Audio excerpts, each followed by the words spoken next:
Ah, hello. I feel like the quality of this is not the best, but just work with me here. I'm not gonna lie, my chest kind of hurts really bad right now, and talking really isn't the best thing for me to be doing, but here I am. I just finished journaling. I had like 7 pages of like things I journaled. I just decided to start filming this video because I feel like I need to like document my like current journey and path with life right now, because I'm not gonna lie, life has been feeling like a roller coaster right now. I think it's been roughly almost a month since I've been unemployed, and ever since then, not the sense of like being unemployed really like affects. I'm not like sad to not have a job anymore, not to be working at the job I was working at before, because it just, I just realized with current events and new information that I found out about it, it wasn't meant for me to be working anymore, and it's okay. But it's just more of like, now that I don't have a job again, if I'm being honest, I've been thinking about how like last year around this time, I also didn't have a job, and basically stuff that was happening with me not having a job last year would just like kind of like tumbling and not really make me feel good about myself, because I'm like, at the time I was 23 without a job, and at the time I like was like 18 months without having a job because I was like fresh out of college trying to get a job in my career field, and it wasn't really working out. Like, job hunting in the job market, it's it's rough out there. It's rough in these streets, and it's not easy to like get a job directly after college unless you have automatic connections, or it just works out in your favor. But for me, it's been a longer journey, and like getting a job in my field, because I went getting a job in my field is hard, because the reason why I went to college was to learn how to be a better writer. I studied creative writing for my bachelor's degree, and I had a minor in film and video studies. So basically, I learned how to basically just get better at film critiques, learning about film, and then also getting better at writing film, and also getting better at writing like novels and short stories. Like, basically, I was just learning how to be a better writer in both film and in novel writing. So like when I finished college, I wanted to just get in the film industry and be a writer, and also the publishing industry and be a writer in both departments. And making that dream, that's what I've been dreaming since I was like 8 years old, and making that dream into a reality is harder than I realized. I realized it's a lot harder to get done, because the job that I want to do, like I said, just as a writer, is not stable. It's unstable, and it's very wishy-washy. It's like it's either you make it or you don't make it, and a lot of people tend to not go for it because it's not a 9 to 5 job that you can rely on with stable income. But it's the only thing I've ever wanted to do with my life, and it's the only thing that I've ever felt so passionate about. Like, every time when I like think about what I want to do with my life, I always think about writing in the publishing industry and also with films. And then as I've gotten older, I realized that I just want to do more creative things. Like, now, before I never really thought about doing like social media, like content creation. But then when I was like 19, like in the summer, like the first summer after college, my freshman year, I was like about to go my sophomore year, I decided to start to make a YouTube channel because I had nothing to do. I didn't have a job because no one wants to hire a college student that goes away. So I just started a YouTube channel because I was like, I have nothing else to do, might as well do this. And then I realized that I also really liked it because it was another form of creativity, and I want to keep doing it. And then I've also seen people, make it a job. So I was like, oh, I want to do that too. So I've always been a creative person. Like, I just want to be a person that makes money off of the creativity. I'm really sorry. Like, I'm trying to talk, but my chest, it hurts to speak. But like, I need to like get this out. Um, but yeah, just being a creative person is definitely really hard to make money off of. And after college, me being unemployed for 18 months, it was really rough. And I was in school. Like, I went to school directly after for grad school, because that was the first time when I was graduating college. That was the first time that I really wasn't sure of what to do with my life, because when I was since like elementary school, I always knew I want to be a writer. I want to go to college to study creative writing and then be a writer after that. So when I was in college, I was like, oh, like great, I'm in college and I'm going to learn how to be a writer. But then when I was a senior of college, I realized for the first time, I was like, oh, I'm going to go to grad school to like learn more creative writing. No, I was going to go for screenwriting. And then when I didn't get into either schools I applied to, that was the first time when I was like, I don't know what to do with my life. Like, I really have no idea what my future holds, and it's actually really terrifying. Like, I always had an idea what I wanted to do, and I still had the idea. Like, I still knew I wanted to do writing, but I had no idea how to do it for the first time. Like that was the first time where I knew what I wanted to do, but had no idea how to do it. And you know, I was trying to figure that out, and it was just really hard. And it's just hard. And people could say like, oh, you just gotta trust in God, you gotta trust in God. And it's like, I don't, it's not that I don't trust in God. It's just more of like, you can pray to God about wanting to, like, take it into your hands. Like, I'm stressing about it, so I'll put it in your hands. And I do have that prayer, like whenever like I'm really stressed about it, I'm like, God, what am I doing? Like, what do I do? And every time I say that prayer, I always get the same answer with doing social media, doing something creative. And it's just like, I've always wanted to be a writer, but then I never really thought to think about the process, because like I thought about um the process of like how it feels when I'm writing something, and then the success of a writer. That's what I've always thought about, and then I never put into consideration of the process of getting there, the process of writing the novel, the process of waiting to get approved, the process of doing the edits. The process of it is what I never really thought about, which is common for people to be like, oh, you want to be successful, but you never want to work hard to get to there. You just want the success. But then it's just like doing and the being in the process of the success is what I'm like in right now. And like I have ups and downs about being like, oh, like when I had my job working at the bakery, I was like, oh my gosh, I'm in my era where like I'm a writer working like this random 9 to 5 job just to make money, but then I'm writing on the side. But then with that job, it was like I was a part-time worker, but I was basically working a full-time shift. And then with me working there, on top of being a full-time student, on top of also being at my church, like a business secretary and a teaching assistant, and then like stuff with my family, like it was all a lot for me last year. So when I got my job finally last year, I was very grateful because I was making my own money. But then it was hard for me to adjust to having like so little time. And like my entire like life of being in school, I always felt like I didn't have enough time for myself. Like when I was in high school, I was either in a club, or I joined sports. And then when I was a student athlete for my last 2 years of high school, I had morning practices, then I would go to school, then I would have after school practices, or like be in a game, and I had to go home and like shower, do homework, clean the kitchen, like fully clean the kitchen, and then be in bed by 11 o'clock.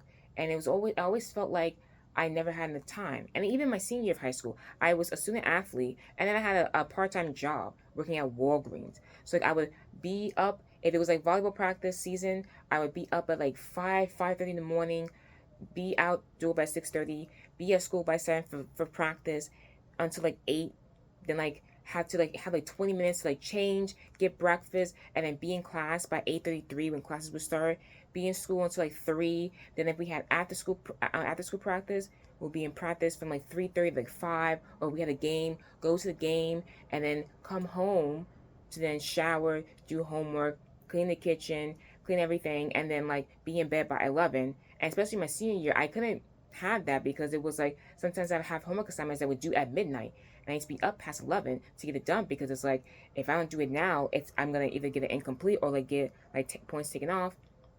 And then when I wasn't in volleyball practice anymore, when the season was over, I was working my part-time job where like I would have to go there after school to like work my few hours and then come home to then still do homework, shower, eat, all that stuff. So I've had the life where I never really had enough time for myself, and I was really bad at time management, and it was just always really hard for me to be doing a bunch of stuff, and I could barely manage my time. So like when I was in college, I like made an effort to try to make that not happen anymore, because I know what it's like to not have enough time for myself. And even though I was getting by, I genuinely hated it. I hated that aspect of life where like, when I have fun moments, I had my fun, but whenever I was stressed out, I was like, I don't have enough time for myself. I never have a chance to breathe. And then I was feeling like that again last year when I had the job. When I was the first 2 months of me having that job were honestly horrible, because I'm trying to breathe.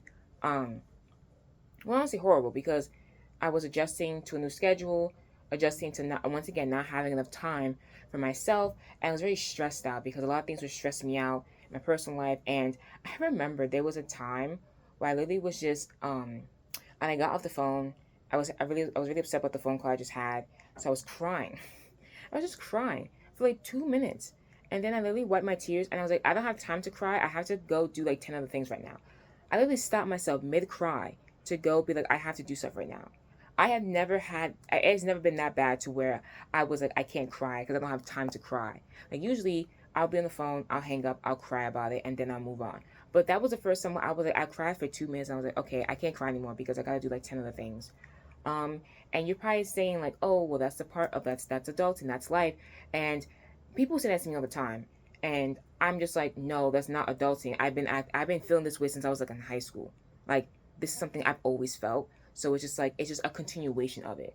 So it's like, it's not about being an adult. It's about being the lifestyle that I've been like being busy, and like just I've always felt like this since like high school. Like, that's when it was like really bad in high school. I was like, I don't have enough time for myself. I don't know like how to manage my time well.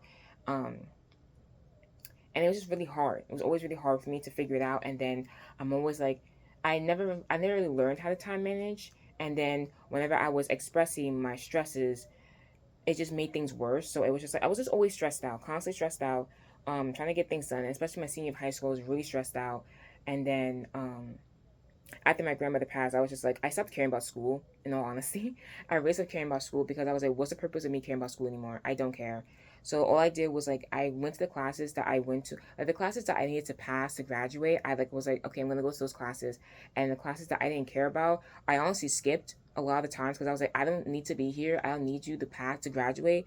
So I don't care. So was just skipping class a lot.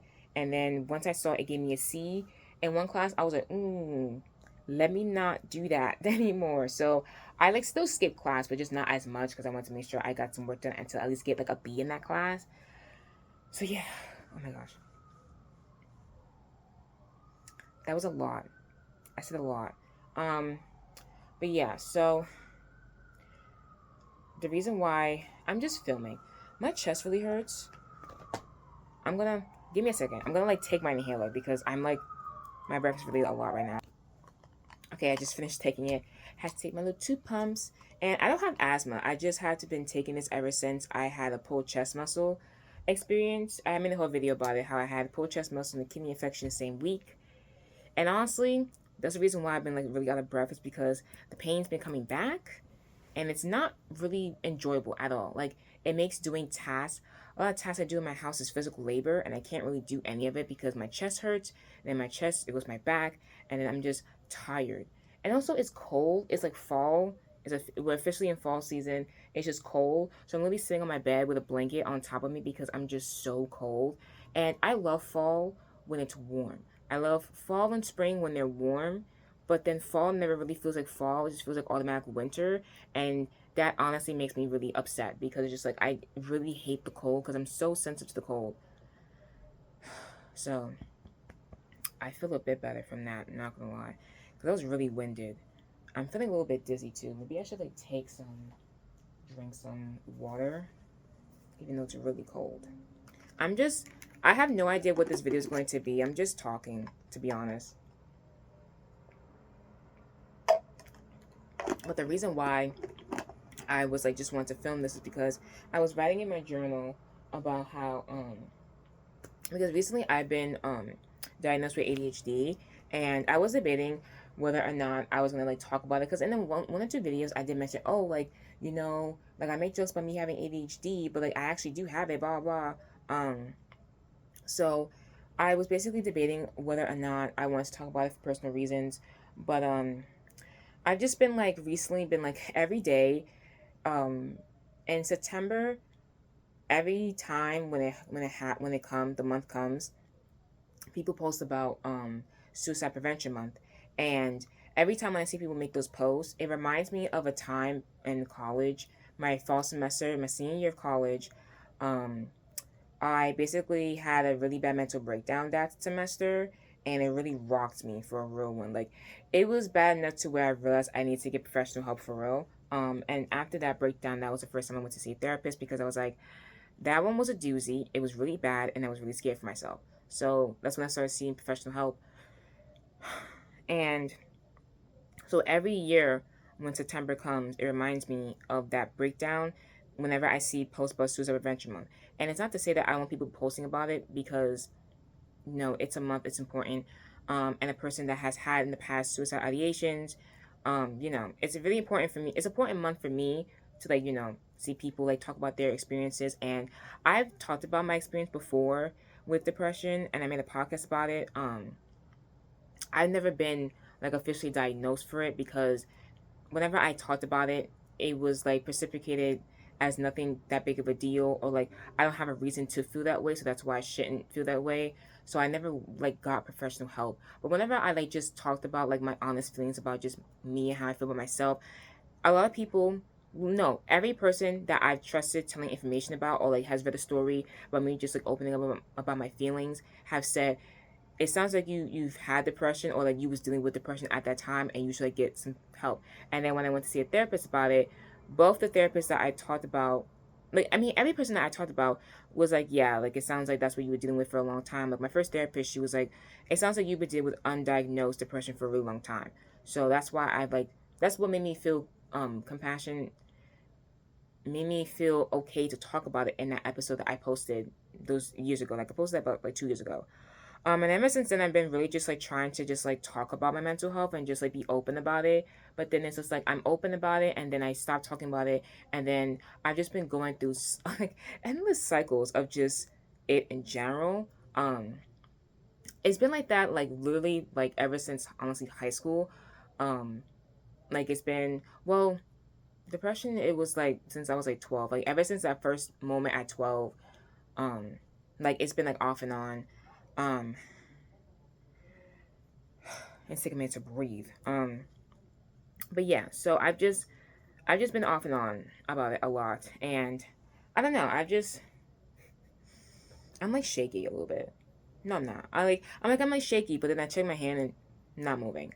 Um, but yeah, so I've just been like really off and on about it, and I've always like wrote like kind of not really written journals about it, but I've just been like the past like 3 years ever since that mental breakdown has been like each specifically each fall, like fall and winter, something happens and I have like a really bad breakdown. Either it's with like I think with my senior year it was with like I was reading, like it was Suicide Prevention Month, and I was reading a guy's book about him talking about his depression, and that like spiked, that like triggered me because I was relating a lot to what he was saying in his book. So then it triggered me, and then I was just like I really had a bad breakdown, and then that's when I went to go see a therapist, and then every year after that, during the fall/winter, something happens, and then it either triggers me to like think about something else in my past, and then I'm like boom breakdown. Um, I think my first semester of college of grad school, which was like 2 years ago. I don't know what triggered it. Something happened, and I think I was like doing well in school, but then I think it was just like it was me. I was grieving college. I was really down bad, really sad about college, about not being on campus anymore. It was really rough for me. Um, and then I think I like one day I really had like I was having a really bad day. Like it was bad. And I talked to one of my friends about it because I was like, girl, girl, girl, please. So, yeah. And I think that was the first time I like genuinely opened up to like a person about it because like I've had instances in the past where I talked about my mental health and it made me feel worse talking about it. So I always like I would still like try every now and then, and it would still end up the same result with me crying myself to sleep or like me just like feeling worse by myself. So I just didn't I that developed that had me develop trust issues with opening up to people about my issues because I've always felt like people have it worse than me. So how who am I to like complain about my life? Like people have it worse than me. I have like compared to other people, I have a great life. But even though I have this great life, I can't appreciate anything because I'm sad all the time and I don't know why. Um, and whenever I would talk about it, it just people just simply just didn't understand. So then they just didn't know either how to respond or they just thought that like I was being dramatic or whatever. So then they just didn't respond the way how I wish they would. And it just like whenever I open up about my mental health, I just have the expectation or just the hope that like they would just understand or just be empathetic and sympathetic for me and just like be like give me emotional support because I really haven't experienced that really until college, if I'm being honest. So I'm like kind of shaking right now about talking about this. but yeah, so I just felt like I was basically, this is what I was journaling about in my journal because it's September and I saw the post about it. And since it's been a year, like a year ago, I didn't have a job, and a year later, I don't have a job again. And I had a job, like I had a job. I started it in November of last year. I had it for 8 months. I was let go in August. And now I'm like, oh my gosh, like here I am a year later in the same position as it was last year. And like, yeah, I'm making unemployment, but that's gonna run out at some point. And what am I doing with my life? What am I doing with myself? I'm 24 years old. Like my friends either have a job or they're in school. Like what am I doing with my life? Every single day, at least one time of the day, I'm thinking, what am I doing with myself? For the past week, I've been thinking that like every other day, I've been like waking up and I'm like, what am I doing with myself? Like what am I doing? Um and I have things to do. Like I have things that I want to do. Like I made plans about like what videos to post and what videos to edit. Like editing honestly is like the hardest discipline I have to have because sometimes I don't want to edit because it takes too long. Like I just want to film it, just have it uploaded already, or like I'll film, I'll edit, I'll upload, and the video does not that good, and I'm like, okay, that kind of sucks. Or like a video would do great, and I'm like, okay, good, good, and then I want the next video to do the same thing, and then it doesn't do that good. I'm like, okay.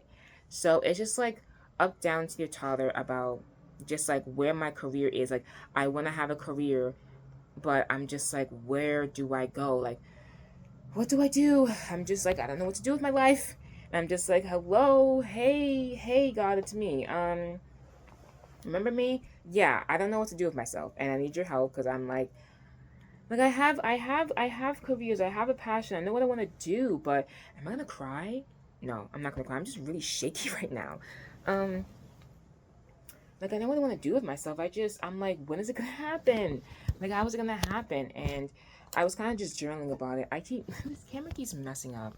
Um, and I was kind of just journaling about it, and I think I was just like with with my career and then with my mental health, it's just kind of like I have like those two things on my mind a lot. Like every day I've been thinking, okay, what am I gonna do with myself? Like, am I gonna get another job? Like I have to get another job soon to make money, but then it's like, okay, I get this undefined job to work at a job I don't want to work at, and then I'm just gonna be like, oh, I don't have enough time to post on social media, oh, I don't have enough time to write, oh, I don't have enough time to do everything I want to do, and then when I don't have a job, I'm like, oh my goodness, I need to make money. So it's like I want to have a job so I can make money, so that way I could like hang out with friends and just be able to have my own source of income, and just be able to move out and be able to move on to the next stage of my life. Like I'm ready to move on to the next stage, but it's like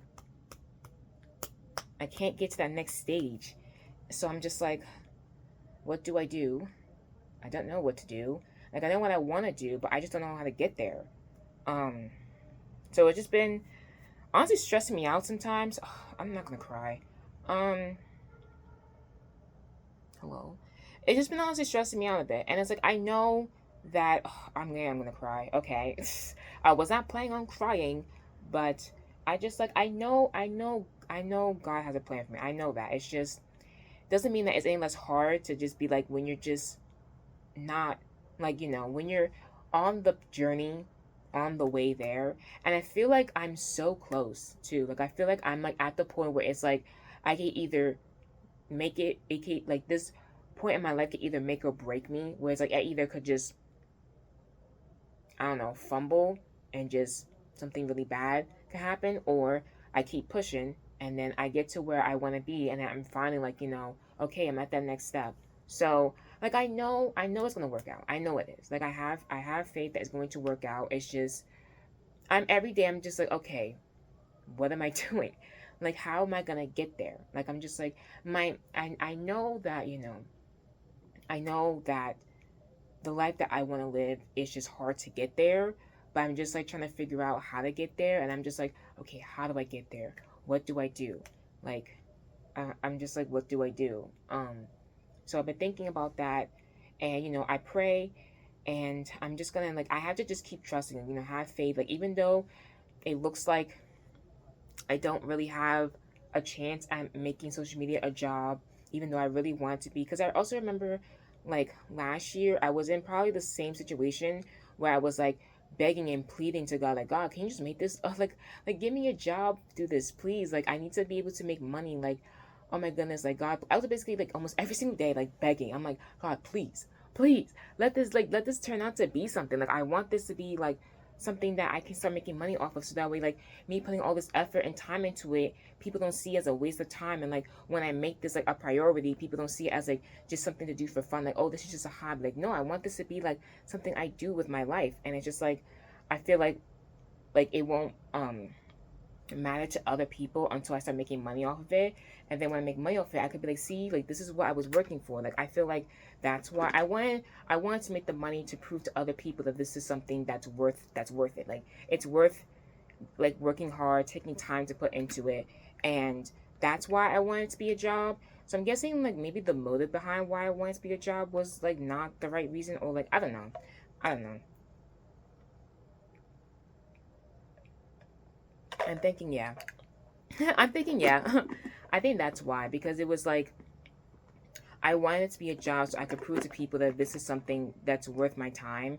Cause like what I would do last year is that like I would think of these videos, I would film them, I would edit them, and then if I had to do something else, I would be like, oh, I had to film or I had to edit. And then people would be like, can't you just like do that later? Like this is more important. And I'm like, well, if I can't if I don't take time to dedicate if I don't dedicate my time to doing this, I'm never gonna have time for it. And also I feel like a lot of like I think for the past like 2 years I've been feeling like I'm having to help everyone live their life and not live my own. And then whenever I try to like take time aside to live my own life, I'm the selfish one. I'm the like the one that's not considerate of other people, or like I don't know how to prioritize my time right. It's like every time when I try to put myself first to just get my career going, to get my career in order, it's always giving me backlash and like make me feel like I shouldn't be doing this. So whenever I put other people's like um wants and needs before mine, like I get like, oh, like thank you for doing this, thank you for doing that. But then the minute I'm like, oh, hey, like I can't do that because I'm doing this. And whenever I specifically, when it came to social media, I'm like, oh, I need to film, I need to edit. It was never perceived in a way of like respect. It kind of just seemed like they didn't care about it, and that like because it wasn't making me money, I shouldn't be putting my time into it. I should be putting my time into looking for a job that will actually give me some money. And I've always just felt like I want this to be a job, and it's like I can't really put in the time and effort to make that happen because it's not making me money. And because it's not making me money, people don't feel like it's worth my time to be dedicating. When that's how people, like, first they don't make money off of it, they dedicate their time, and eventually with consistency and with the right content, with the right audience, they eventually grow. And I feel like for the past, I've been doing social media for basically 5 years now, and it's never been consistent. So I feel like this YouTuber Nicole Raffi, we're like the same age, and she's also been doing YouTube for 5 years, but she's been consistent with it her entire like time. She's been consistent with it, and she's grown. She has like, I think over 500,000 subscribers now, and like we've been doing social media at the same time. Um, oh sorry, I just got a text. I'll answer it later.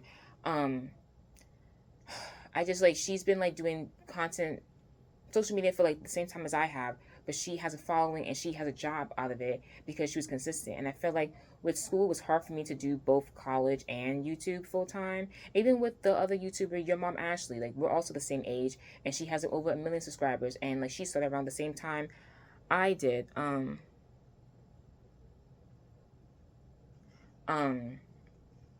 she like she also has like she also made a job out of it, and it's just like I'm seeing people like even like I'm seeing people um at my age, or like maybe a year or two younger, them just like making this a career. And like I always am inspired by them talking about their consistency and all that stuff.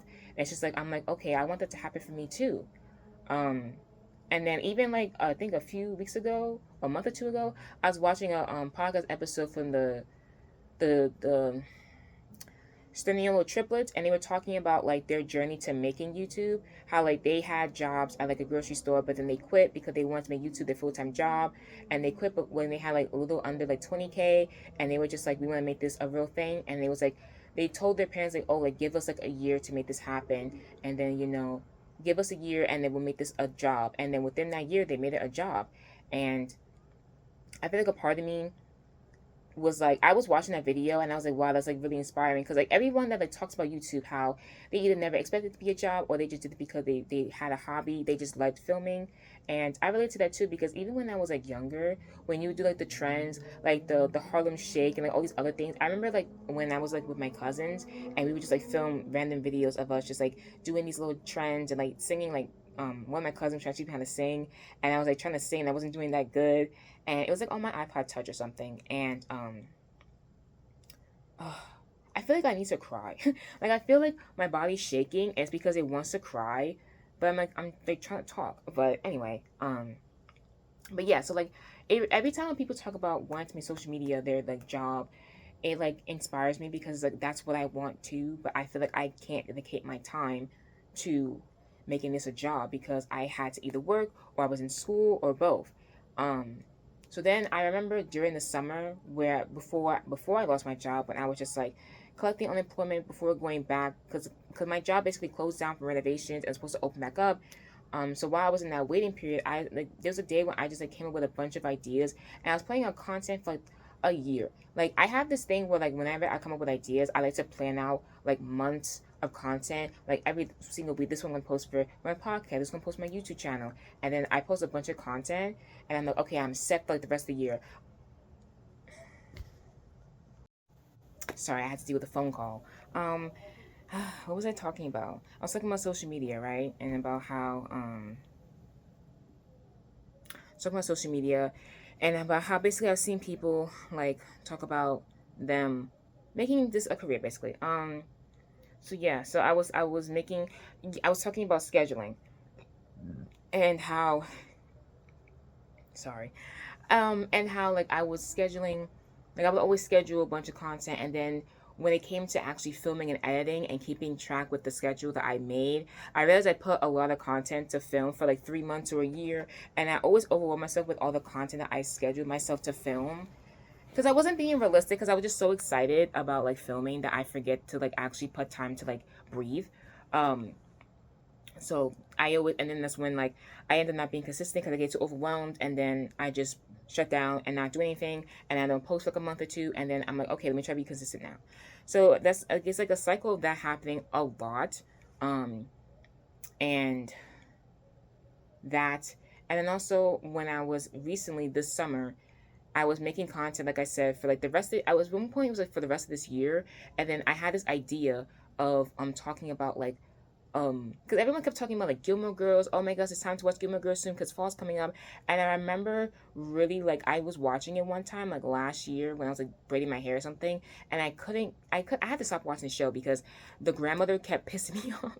She kept making me mad. So I was like, I can't watch a show because she's irritating me so much. Because I watched a show before when I was like a kid with my mom, but then I like completely forgot about the show. Like I completely forgot about the plot. Like everything that happens in the show, I completely forgot. Like I have no recollection of it happening. So I was like basically rewatching for the first time all over again, and I was like, the grandma really is irritating me. Like it's on site with this elderly woman. Like it's on site for real with her. So I was like, oh, I should make content, make videos about the show, like make my commentary, because if you know me, I don't stop talking. Movies, TV shows, books, commentary. I love to comment about movies and critiquing them, like movie critiques, book critiques. That's why I loved film classes and I loved literature classes, because you read a book and you get to talk about it. And it's like I was gonna be like trying to be a professor with like a literature professor, because I could like get basically paid to like make a book club, and I would love to like read books and like talk about them with students, and like I would love to get paid to do it because I'm like that's what I love to do, so why not do it? But then I also would like love to do that on my like YouTube channel. So I was like, oh, like why don't I just do that on my channel? So for my podcast, I could talk about books, and then on my YouTube, I can talk about like TV shows and movies. So I'm like, I really went to school for that. So why don't I just do it? So then I was coming with all the ideas, and then I was coming up with like talking about like a bunch of movies I want to talk about, and then like movies like book adaptation, like what's better, the book or the movie. And I was coming up with all these ideas, like stuff that I love to do. I love to talk about these things. I was just coming up with all these ideas and I scheduling them out. I was like, oh my gosh, I'm set for like the whole year, for like the whole year 2023 and 2024. Like I'm set. And then I was like, oh my gosh, the only con about this is that I won't have time really to film, because once I start working again, I'll have to figure out how to make time to film and edit and then be at work and then do my other responsibilities as well. Like, I'm gonna have a lot. I'm not gonna have enough time in my hands. And then like 5 days later, I lost my job. Like, and I was like, God, this is not what I meant. I did not mean to lose my job because now I will make money. Like, this is not what I meant. Hold on, sir. What are you doing? Like, what? I didn't ask for that. I just said it sucks that I won't have as much time, but I'll figure it out. I said I'll work it out. Why you just made me more like what? Hello, hello. So I was like, okay. And that's been happening a lot, like this past summer too. Like I'll be like, oh, like I wish this would happen. I would just think about it and I would wish it would happen and then it would happen. I'm like, I'm not mad about it. I ain't gonna argue. Um, so then I was like, and at first I was pretty like, of course I was sad when I first lost my job because I was like I've never been fired before, like and I was like, and it wasn't anything that I did wrong. It wasn't like I did a bad job and they didn't like me anymore. Well, someone didn't like me, but it wasn't like I did wrong with my job. It was like they just I was like going through an attitude problem, which was never taught me by the manager nor the owner. No one taught me about my attitude problem that was claimed for me to have. So that's why I was let go. They said it was for downsizing, but then I found out it was because the owner didn't like me, and I was like, I did nothing to her for her not to like me. But then also it's like the way how I act sometimes, like this attitude problem, is generally because I'm like with strangers. I don't I find it more difficult to socialize with people because I deal with social anxiety. So it's like I find it harder to socialize with people. So sometimes the things that I do, people would think is me being rude, but it's not. The motive behind it is not to be rude. It's just more of like I don't know what to do, so I either don't talk or I avoid people or I just like look scared because I don't know what to do. So that's like the actions that I do are perceived to be rude because I'm just scared to talk to people sometimes, so I just don't. And then the way how I go about doing that can be perceived as rude, or sometimes it is rude, but I'm not doing it to be rude. I'm just like that's just an instant reaction. Like let's say someone that I don't really know that well, we know somewhere like at like let's say if it's at church, but then outside of church, if I see them, I'll just like avoid them. Not because I don't like them, like oh I don't like them, so I'm not gonna talk to them. It's more of like I don't know what to say to them, so I'll just pretend like they weren't there, so I could just avoid having that like awkward confrontation, awkward talk of like being like oh hi, and then like going away like not knowing what to say. Like the thought of having small talk, it freaks me out, so I just avoid people. So I'll just like look away, and it like people may see that and be like oh okay this is kind of rude, but it's like I'm not doing it to be rude. I'm doing it because I don't know what else to do, so I just like I act on like a whim, and I'm just like so I'm just like frantic in my head. So I think if anything, if something that I did was like rude, it's probably because of that. Because with people I don't know, you know, I find it difficult to socialize with. There's other reasons why I think there was an attitude problem on my end, and if that's the case, then that's because I would complain. And the only time when I complain at the job is because of the working conditions that I was under, or because of rude customers that came in, and I would wait until they left, and then talk about it with my coworkers, which all of us did. So like, if that's the case, then like whatever. But that's in the past. So when I lost that job, I was like first down about it, but then everyone was like, it's for the best. God has a plan for you, and like now you have time to like, you have time to write, you have time to do social media, you have time to do what you want to do now. And I was like, yeah, you're right. So then I was like getting inspired doing social media, and then the past I think like 2 or 3 videos I posted haven't really done that well. Like one video that I posted about me opening up about like my body image issues, that one did pretty well within the first 2 weeks, and then the other 2 videos I posted after that, the like 2 or 3 didn't do well at all. So I was kind of just like, okay, I'm trying to put in the time with social media and it's not really working out. So like I quickly get discouraged, I do realize, because it's just like I don't know, it feels like that my work is not being like all the time I'm putting into this, it's not working. And then I'm also on a time crunch because I have 5 months left for unemployment to collect, and then after that I'm like back to like making nothing. So I'm kind of just like I'm on a time crunch, and I'm like I don't have as much time. Like I need to like figure out what to do with myself. And then I think once I realized, because I thought I had a whole year for unemployment, but I misread the thing and I realized that once I was reading it a second time, I have a certain amount of time to collect it. So I was like, oh, and I did the math, and I was like, oh, that's like 5 months. I have 5 months left to like get a job. So I was like, oh my gosh, now I had to really start job hunting again and like finding a job. And every time I job hunt, honestly, I'm not gonna lie, I get depressed. It stresses me out, it bums me out, and then I can do it for like an hour a day, a week, an hour a week, because after an hour, it's mentally exhausting. It exhausts me so much to the point where I want to just bawl my eyes out and just cry because I try to look for a job. The only jobs that I want is be a professor to teach creative writing because that's the only thing I want to teach. But then it's like I have to either go back to school, get an MFA, or I have to like be in a different state, or like I have to be far away. And it's just like it's hard for me to find a teaching job. And I don't want to be a high school teacher because I only want to teach creative writing. I can't teach English composition because I barely understood it as a child. Growing up, I always struggled with English. Like I was good at it. I was decent. I got by. Got 70s. Like I got A's in the class, but then when it came to like tests, I would get like I think on the regions I got like a 79 or 75 or 72. I think I got like 72. And they, oh, do you want me to retake it? I was like, no, no, I don't. If I don't need to retake it, I'm not going to because I don't want to. No, no, no. Because stuff with like grammar and like it just makes my head hurt. So I just it's too difficult. So like English composition is what I would be teaching if I became an English teacher. I'm like I barely understood it. I can't teach that. I'm so sorry. And then also the pressure of having to teach people enough to where they have to take the regents and pass it. Because if I teach them whatever I teach them and they don't pass the regents, that's because I was a bad teacher and then I'm gonna get fired. So like that also stresses me out. So I'm like, I don't want to like teach them to have to take a test. Whereas like if it's creative writing, there's no stress about a test to take. I'm just teaching them how to be writers, and that's what I would be okay with doing. But then finding a job like that is scarce. It's either not there or it's there, but it's in a different state or whatever. And then to be a professor, I would have to get my MFA, which means I have to go back to school. And at the time, I was like, if I go back to school, mentally, I am not prepared to go back to school. Like now, I'm more okay with going back to school now. But a few months ago, when I was done in April, I was like, if I go back to school, my mental health will rot and I will do bad things. I don't want to go back to school right now. The thought of going back to school makes me you can fill in the rest. I'm being serious when I say that.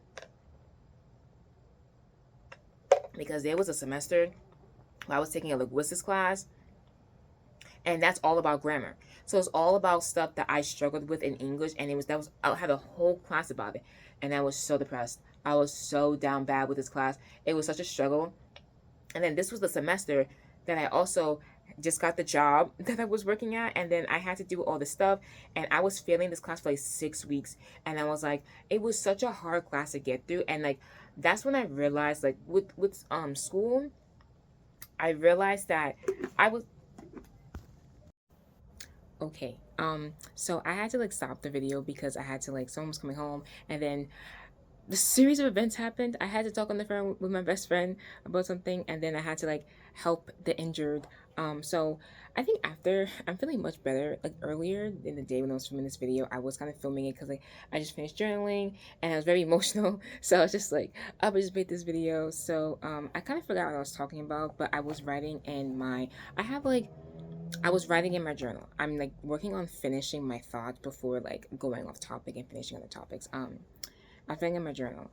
But what I was gonna say is I have like multiple journals. Like I have like this journal, I have this journal, and then I have like two more journals. Cause like I saw on TikTok about how like this girl was talking about how she has like different journals for different thoughts. Like one journal for positive thoughts, one journal for negative thoughts. And then I was just like, oh, like I could do that because I was gonna buy these 4 books because I wanted to buy a new book because I'm like starting a class for something. So I wanted to buy a book for that. But then it came with a pack of 4. And I was like, well, I really want these books to be like pretty. They have nice little like covers in the front. So then I bought the 3. So I was like, okay, I bought the 4. So I was like, okay, what am I gonna do with the other 3? And then I found out I have one. This one's for this is my ADHD journal, like, you know, experiences and stuff. This is my scary thoughts journal, you know, for anxiety. And then I have a dream journal for whenever I have weird dreams I want to document. And I have my book for my class. So I basically wanted to end this video off with a journal entry that I just finished writing. Like ever since, like for the past like week, I've just been like every time I have like a thought. Also, I'm like doing this because my chest still like It hurts to talk still kind of a lot. Hold on. Okay, hopefully no more distractions. I just had to finish, had to stop to do something. Okay, I'm just gonna.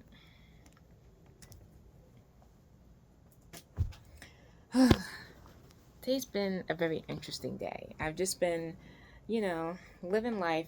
But yeah, so I'm gonna end off with a journal entry that I just finished writing, and that's how I want to end off the video. So here goes. Um, so I just finished filming a basically reading this, finished filming a basically whatever. So I just finished filming a basically video diary about where I'm at with my thoughts about the future and where my life is at right now. If I'm being honest, I feel really lost about what to do and where to go. Like I know what I want in my life. I know what I want my life to look like, but I'm flabbergasted with how I'm going to get there. I've mentioned this confusion with my life in my previous entry, but that's basically what my video was about. I was planning to read the last entry I wrote as a podcast episode in itself, but I kind of did that with the video I just filmed. I didn't finish it um, because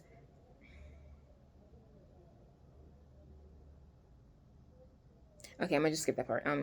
I finish no. I feel like this time period is really crucial for me because I feel like I'm both going insane but also so close to reaching my goal. The other day, I prayed to God about my future, asking Him if He could help me see from Him that I'm doing the right thing. And within a day or two, I saw my subscriber count go up. It's currently at 138 subs when before it was at 137. It's a slow climb, but I haven't posted anything in a few weeks, so for me to still be growing while not posting right after I pray for a sign is all I need to know that it was from God. This also has me think back to all the recent signs of me being attacked because a few weeks ago,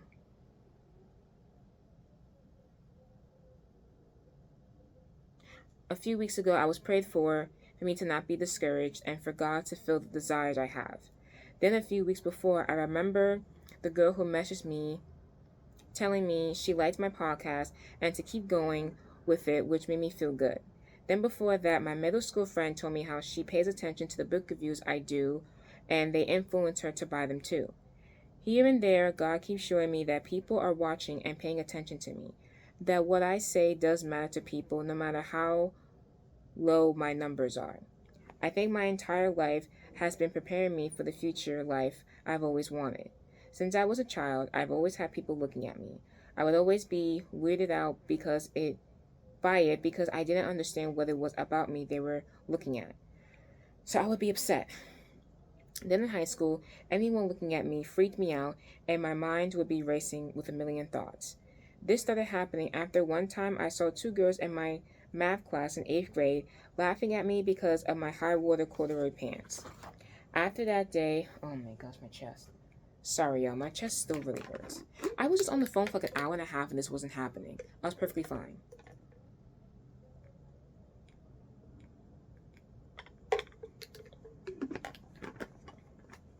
Anyway, oh yeah, like I was saying, after that day, I threw the pants away and never wore corduroy pants again until college. But also, my fear of people laughing at me started. I was always scared that people were looking at me because they found something to laugh at. So anyone looking at me freaked me out. Then in my personal life, I've always had people telling me their opinion about me without me ever asking. It was always adults too, so I wasn't allowed to say anything back, and if I did, I would just make the situation worse. It was this and the name calling. I've been called a few names in my life, and they've always hurt me because of who said them. They were said so often to me as a child that it altered how I viewed myself as a person. So my self-esteem lowered, my nights crying to myself increased, and I was just sad. I was just sad and alone in my thoughts.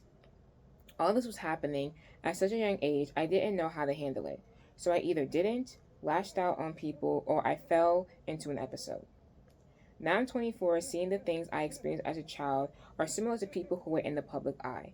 They get comments about who they are from people who either don't know them or judge or judge for no reason. They get called names, stared at, used by other people, and the list goes on. I'm not saying I'm celebrity status or anything, or that everyone who goes through these things are meant to be in the public eye, but it's something I often think about because of where I want my life to go. Sometimes I wonder if social media is really something I want to do with my life, because once I have the followers to help me make money, the things I'm scared of happening are only going to keep happening. More people are going to look at me because they'll recognize me. More people will make comments about me, and they'll be on my social media for me to see, and the list goes on. Depending on how high I go, I might not be able to have a normal life like I would want to. I wouldn't be able to go to a store and mind my business because there's a chance someone will notice me and want a picture or follow me. I'll also be exposing myself to creeps who might try to threaten me like other women have. Like other women have been. There's like a lot of YouTubers, like with some women, how people they've been like stalked and then, or like, been threatened, stuff like that. All my life, I felt like I had people watching me and making accusations about me without knowing me, which is common. But now But now I'm realizing this is something that will keep happening with the career path I want. So I had two options. Learn how to deal, learn how to overcome these fears and find tactics to not let these things get to me, or fall. Part of me believes that God hasn't allowed me to move on because I need to get my mental health in order. I fall too easily, I get discouraged too easily, I have a lot of triggers from unhealed trauma. I have a lot of work to do on myself, so when the next stage comes, I'll be mentally ready for it. So this is my declaration for that. The first day of many, sorry guys, where I'm going to work on myself both physically and mentally so I can be ready for the next stage. I'm so close to the life I want, I can feel it. I know God's plan for me is going to be so crazy that I'm not going to know how to handle it, but I want to show Him that I'll be able to learn so I don't take advantage or do it the wrong way. This time next year, I'll be in a different place physically, mentally, spiritually, and financially. I'll be in a better place in all departments because that's what God will want for me. I don't know what the future holds, and that's okay because it's not for me to handle. Whenever I get stressed, I'll pray to God about it, talk to Him to help calm me down, then get back to work.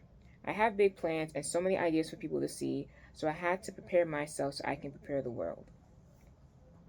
That was a lot shorter than I thought it would be. I thought it was going to be like a lot longer to read, but yeah, so that's my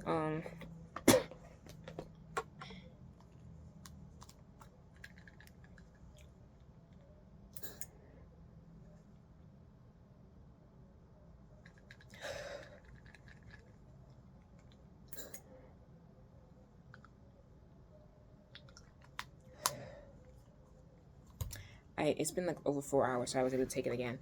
So yeah, so that's my journal entry. Those are my thoughts. Yeah, I've been journaling a lot this past week ever since my like recent diagnosis and stuff. I've been realizing that I need to well, I've always known that I need to like journal my thoughts, and I do. I have like another journal that that I do journal my thoughts, but honestly, that's like I like try to just journal just in general, but like I also am trying to like basically kind of write like a semi memoir of based off my journal. But every time I read my journal, it's really sad. It's really sad. Like I think I had maybe like two happy entries in that, and I have yet to reach them. So like as I started that like I think roughly two I started like 2 years ago because I remember that was the book that my this was like a regular notebook, but my friend bought it for me as a birthday gift, with something else, and she was like, oh, like basically like write your next novel in this book basically, or like after you finish this, like write a novel in this book basically. And I was writing my entries in it. And first it was like a prayer journal, and then it just became a journal that like I still talk about, like I still like talk about like God. And some I know some people, they'll say like, oh, like have like a regular journal and a prayer journal. I kind of feel like I can't have like a separate journal just for prayers, because I feel like everything I write in my journal I need to be prayed about, because like I feel like I need to pray about everything, which you do, but yeah. This video is gonna have legit no edits, so because I want to post this, today is Tuesday, I want to post it on Wednesday, And then I'm probably gonna film another video tomorrow because I've been watching the Kardashian show, um, like the first season, the one that's on Hulu. Not keeping up with the like the new one on Hulu. I'm watching that one, because I wanted to see the drama. I wanted to see what Kim and Courtney were like beefing about, because like they had like legit beef, like they're like legit fighting. Um, and I know that's in like the third season. So I wanted to see, so I wanted to like watch the first seasons because I haven't watched the show. I've never watched the show really at all. Like I remember one time I went to my friend's house and I watched like one episode with her that day. That was as much as of the show I've watched. And like when I was watching with her, I was like, this is kind of entertaining. Like this is kind of like intriguing to watch. And then I never watched it on my own. Like I never made like I knew it existed and I saw like the little clips and stuff like that, but I never went out of my way to watch the show myself. So then this time I'm like, it's on Hulu. It's only like three seasons, and each season's like a 10 episode thing. So I was like, okay. So I watched it a bit yesterday, and oh my gosh, I have a lot to say. So I'm just gonna make a podcast thing about that because I was just like, okay. But yeah, so I realized I was really down the dumps early today, and then now I feel much better. Um, yeah, I just been really journaling a lot this past week. I've been journaling like pages. Well, that's because these books are like kind of relatively small, so I have like a bunch of pages. But yeah, I've been really working on my mental health a lot lately, and journaling is definitely helping that. I definitely will probably in the future like have more times where I like just read journal entries that I have, and also just like um basically just being honest about my mental health, and then just like I would say I'm gonna like film these videos to hold myself accountable, to like make sure that I'm actually progressively working on myself.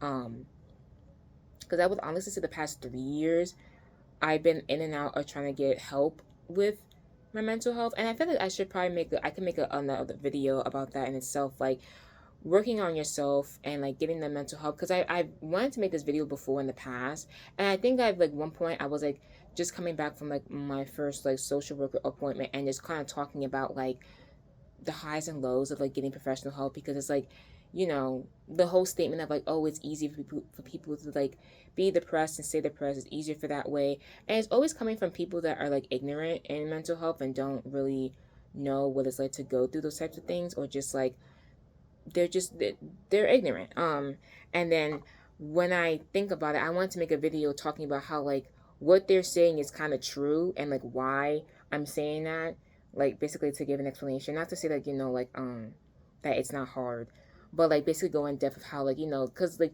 when you stop to think about everything you have to do in order to like help yourself, when you realize you have these situations, it's a lot easier to just not work on it. And that's what I was going to explain. It's not to say that people that don't work on themselves or like that struggle are being lazy, because it's very like mental health in itself is a very like complex topic for both people outside of religion and inside religion. But I feel like with religion it's sometimes even worse, because people like to believe that if you have a mental health issue, it's your fault, that like you didn't try hard enough. If you have like anxiety, it's because you don't believe in God. Oh, if you have depression, it's because you're only looking at the negative things. And it's just like this, people have other like concepts of mental health and stuff like that, and like it's not taken as seriously, or it's like not supported as much in the sense of like emotional support for people that deal with these things. And it's just like it's very disheartening, because it's like people in the Bible have, you can argue that they've had like, mental health issues themselves, or had situations where they're like, how many people literally went to God and was like, God, kill me, like take my life. Job, Elijah, there's so many people that literally was like, God, I can't do it anymore, take me out for real, like do it right now. Like literally Elijah, when he was getting like attacked, and well no, he when he ran away after he like showed that like Baal didn't exist, and then he was like being like, oh, they're like, oh, go find him and kill him, and he's like, yo, take me out right now, I can't do it anymore. Or who else was it? It was someone that like they were just really hungry, and they was like, God, I want to die, I don't want to live anymore. And then he just gave them food, and he was like, all right, I'm good. Like, and then Job, I mean, if you don't know, Job went through the ringer. He went through so much, so much. The man lost his family. He had 10 kids. He was like one of the richest people in the world. He lost everything he owned. He lost all his kids. He had leprosy. Man's was bald. he was going through it, and for a long time he kept talking about, yo, my life sucks. Why am I alive? Let me die. Like, God, let me die for real. I can't do it anymore. And then, never once did like God be like, oh, how dare you say something like that to me? How dare you do that? He really was just like, he like the fact that he was talking to God about it is like whenever we have issues like that, God wants us to run to him and go to him. And even like when people are scared, people like, oh, they were scared because they didn't trust God. Like I think it was the person like one of my favorite characters in the Bible was Gideon, because he was like he asked God for 4 different signs. No, he asked God for 3 signs to prove that he was the one calling him to go do his task. Um, and it was Gideon, right? I'm pretty sure it was Gideon. Yeah, it was Gideon.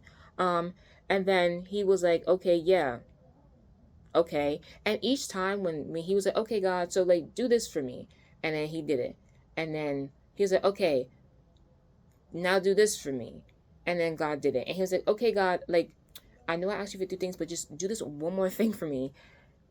Like don't be mad, but like I need another sign.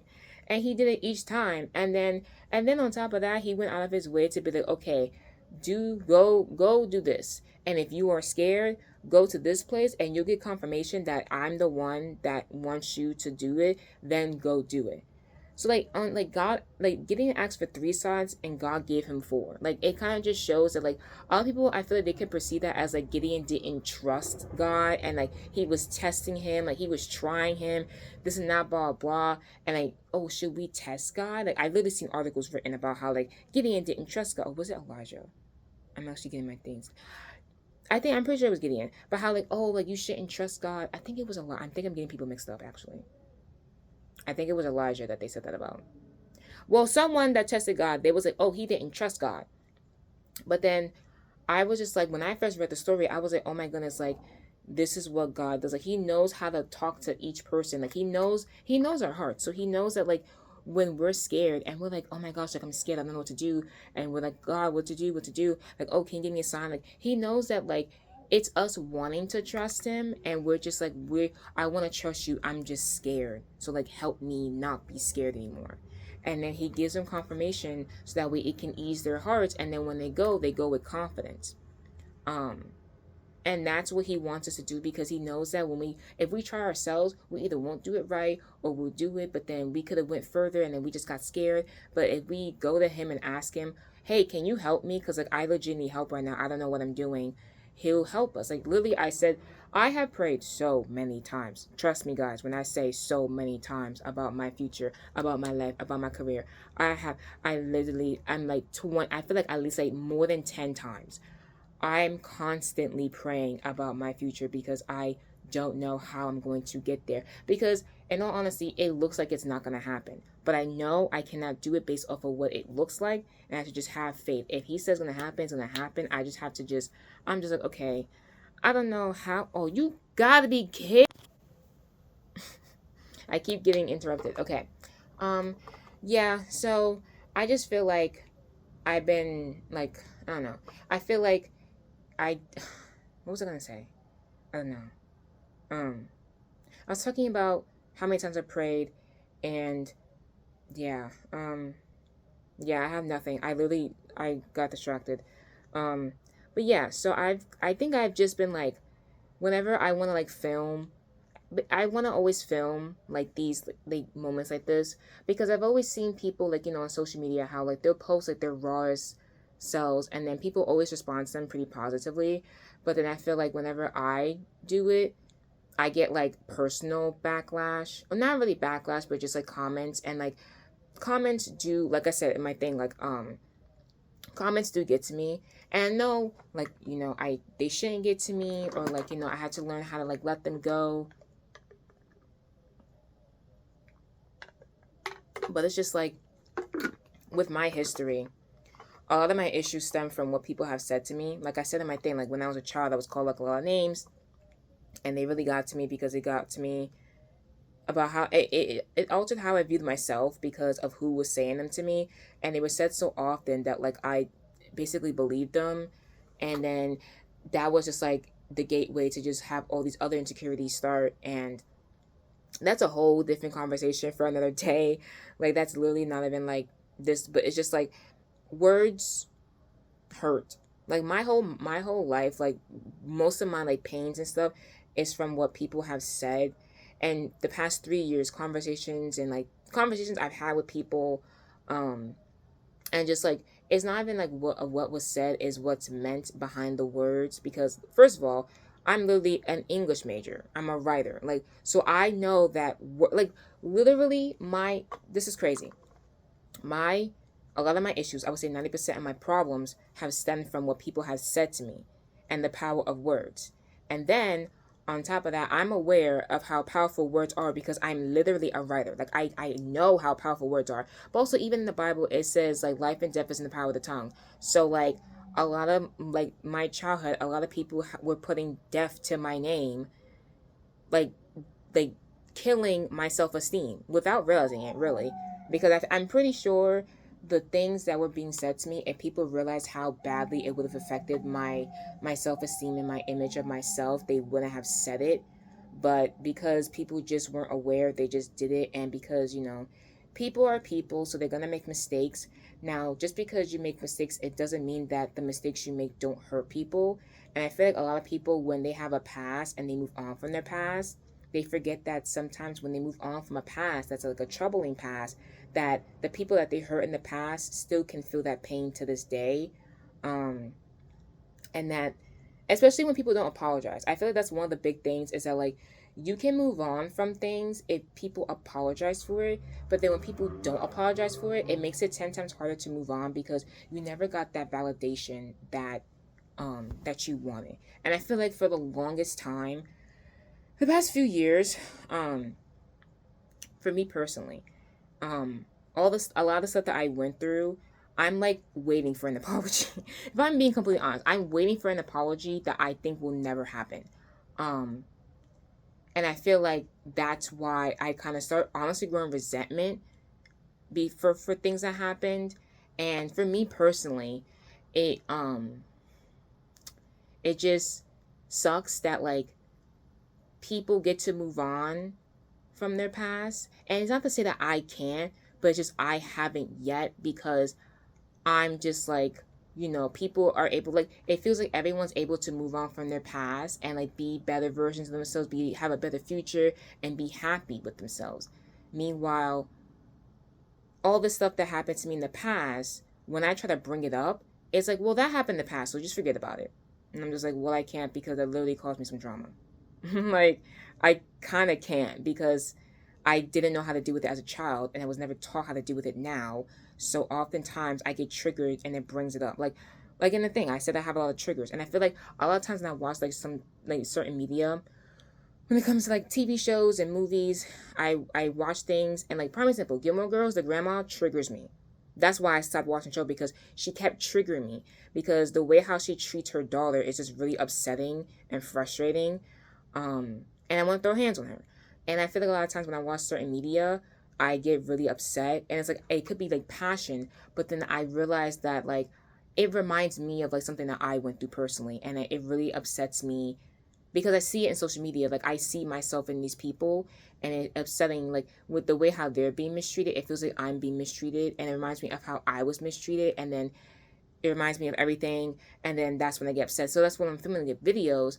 I like sometimes I make jabs at the past, about the past, because it's like I clearly have not healed from it. But also it's just like I remember what it's like to be in that position, and then to see people like still do that to this day, it makes me upset. And also seeing people like do things, like I'll watch someone treat someone a certain way, and it upsets me. Like this one time, when I was working at my old job, I saw like this old man with like, I'm assuming was his daughter, I'm not sure, it could have been his granddaughter, but it was someone related to him, I'm guessing. um they came into the bakery, and he was looking for a cake for her, from, I'm guessing, for her birthday. And it was him, the daughter, and then I guess the little boy.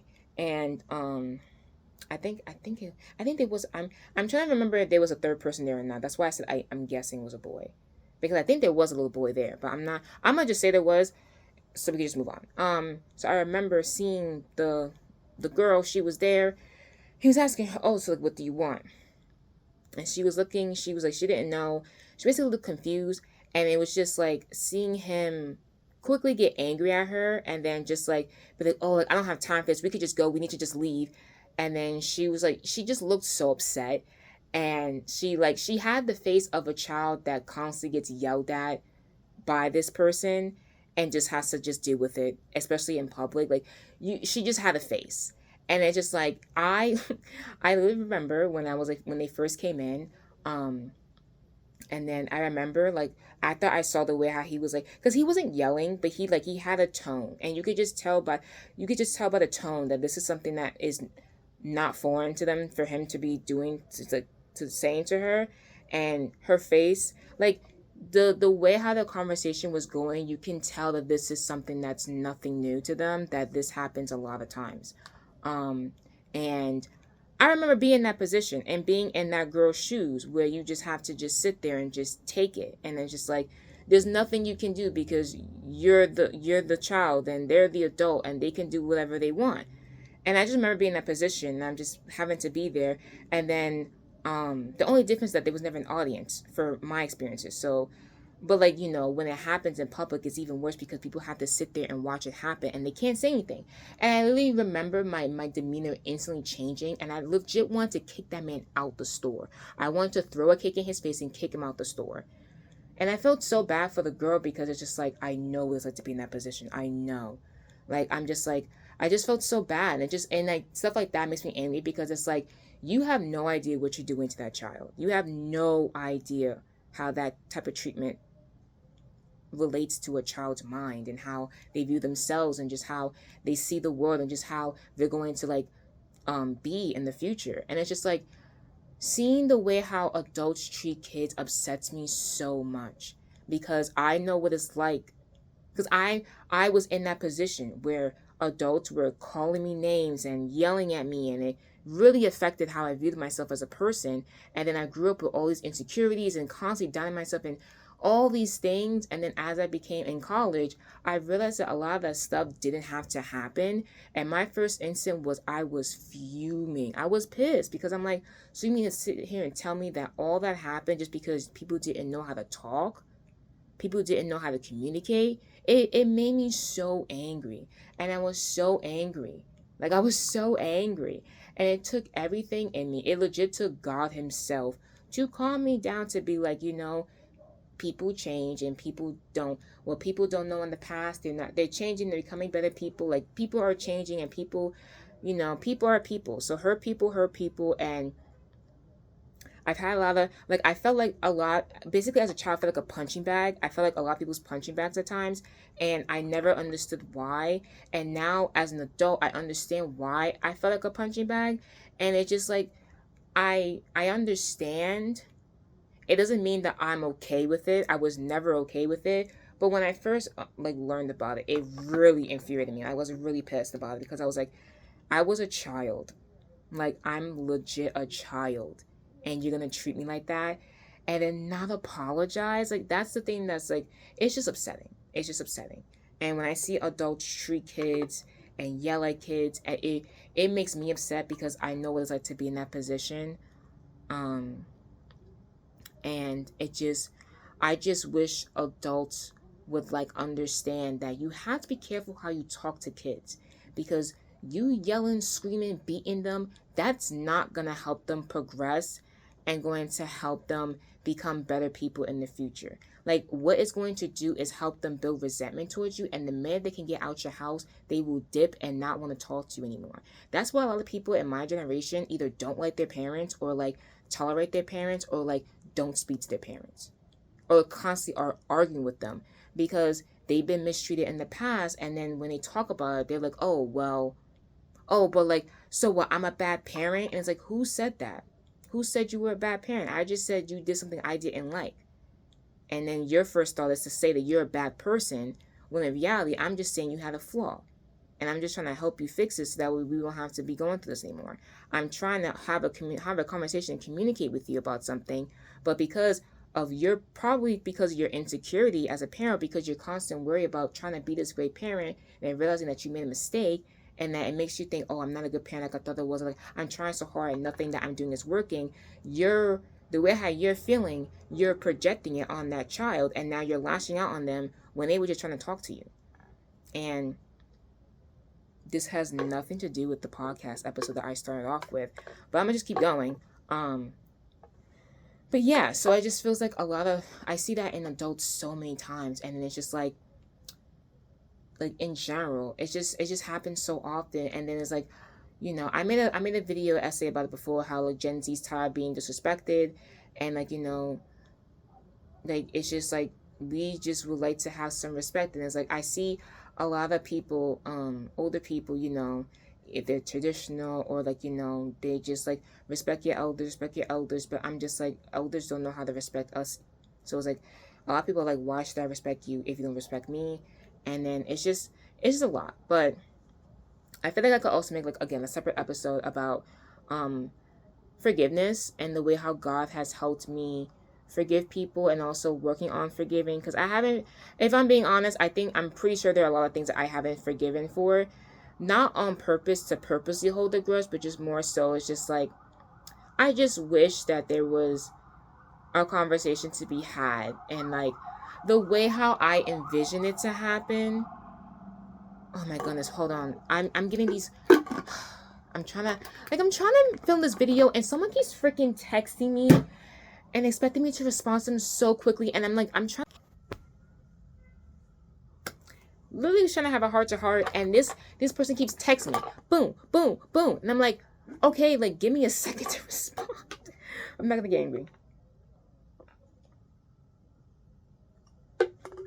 Maybe that's my cue to end this video, because I've been talking for a minute, a good minute.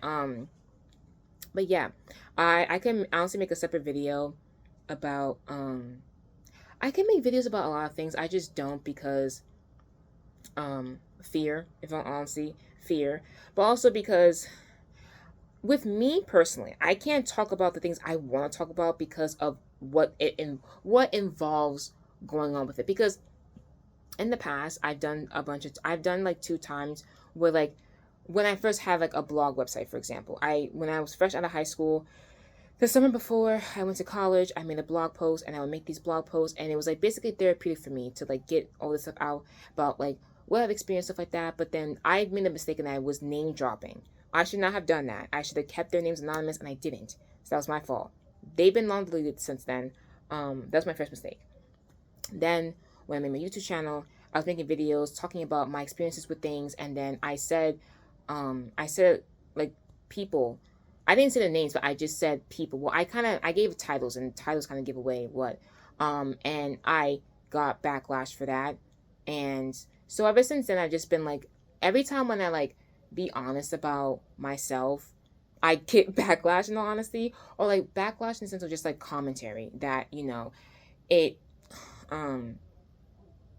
it not that it rubs me the wrong way, but it just makes me either feel like I shouldn't have said what I said, or I feel bad, or whatever. And then I either like then I feel bad, and I don't want to post stuff like that anymore. But it's like, basically, whenever I post stuff like this, it's like therapeutic for me. It's for me to feel better and to move on with myself. But then I feel like I can't, because then the people that are involved, or like whatever, they're upset, and then I have to hear what they have to say, and it's just like whatever.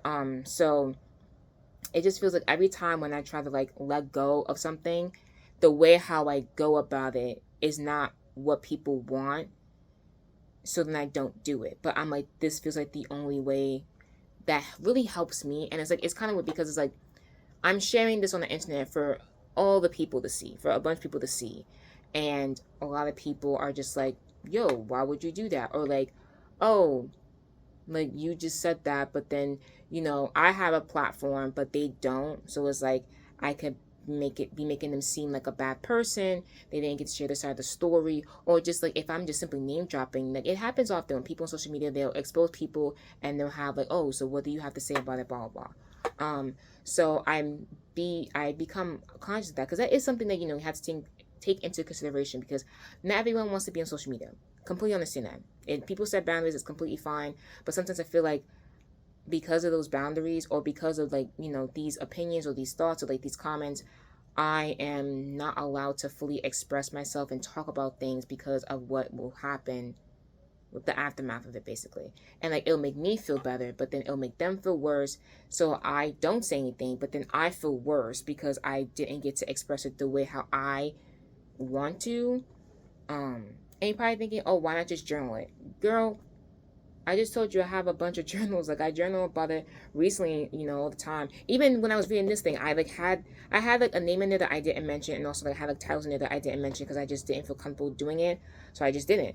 But like sometimes, like, in order for me to thoroughly explain what the situation is, I have to give names, or like I have to give titles. That's what I have to. I don't have to give names of the people who the names of the people are, but like give titles of who it is. And I feel like people in my personal life will pinpoint and figure out who it is, and then drama happens. So basically, it's like I would want to talk about things, but I don't want drama, so then I just don't talk about it. But then I feel worse because I didn't talk about it.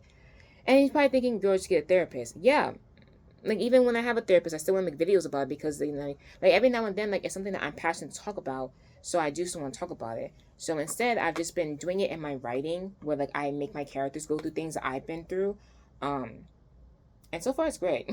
But at some point, it's still going to come out, basically. But whatever. But yeah, the things that I go through will come out either in a video, a movie, a book, all of the above. It really just depends on my mood, in all honesty. But yeah. So, yeah, today was an emotional day, but I feel much better. I think, especially after my phone call with my best friend, because she had her own stuff. Just like she was like updating me about something. And I just felt better about I felt better throughout my day. So I'm not gonna lie, like, I was journaling and I was feeling a bit bummed today. Um, so I feel much better now.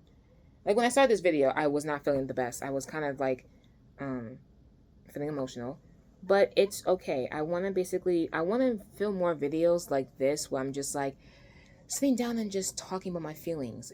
Should I have a therapist? Yes. I mean, I do have a social worker that I'm talking to. But then even with that, it's just like, I being honest, the second one that I have, she's okay, but she had an opinion about something that I feel like sometimes there's certain things which again would be its own like video in itself. When people give advice that just, it doesn't make me feel better about myself. And then like I wrote about it in my journal, and like my next session with her, I am going to like vocalize that to her, that it didn't make me feel like, I feel like there's some bad advice to just give to people, or like advice that just doesn't work, or that this like it's just like not, I don't like when people say, because it's like, I don't like people saying that because it makes me feel worse by myself. It could be a personal thing, but it could also be like people relate to it. It's like, prime example, when like, let's say you're having a depressive episode and someone just says, "Don't be sad, just think positively." And it's like, if it was that easy, I wouldn't be in the situation. Like, babes, if it was that simple, I would do it. And some people say it with like good intent. Some people say it like it's obvious, but like that's like a common thing. Was like, oh, like, just don't be sad, or like, just don't be scared. Just don't. It's like, okay, how? How do I not be scared? How do I not be sad? Like, you're not giving me practical steps of how to not be that way.